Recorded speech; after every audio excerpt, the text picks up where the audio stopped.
1500 కోట్ల కప్పం కట్టి జగన్ బెయిల్ తెచ్చుకున్నారని తెలుగుదేశం ఆరోపించింది.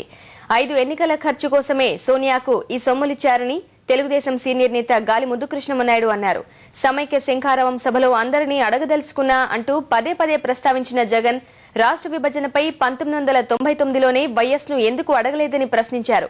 సభకు తల్లిని, పాదయాత్ర చేసిన చెల్లిని ఎందుకు పిలవలేదని ముద్దుకృష్ణమ నిలదీశారు. అడగదలుచుకున్నా సెంటర్స్ ముందు సెంటర్స్ వెనక మీ నాయన్ని ఎందుకు అడగలేదు? నాయన ఎందుకు ఇది మార్చి చేశావు? నువ్వు ఎందుకు ఈ తెలంగాణ అంశాన్ని 99లో లేవనెత్తిచ్చావు? ఎందుకు రాష్ట్రపతి ఉపన్యాసంలో చేర్చినప్పుడు అపోజ్ చేయలేదు? ఎందుకు తెలంగాణ వాళ్ళని మంత్రులు చేశాడు? నేను అడగదలుచుకున్నా మేము కూడా నిన్ను అడగదలుచుకున్నాం. మీ నాన్నను ఎందుకు వదిలిపెట్టావని.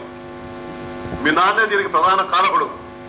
విష వృక్షాన్ని నాటింది రాజశేఖర రెడ్డి, దాన్ని పెంచింది, పోషించింది సోనియా గాంధీ.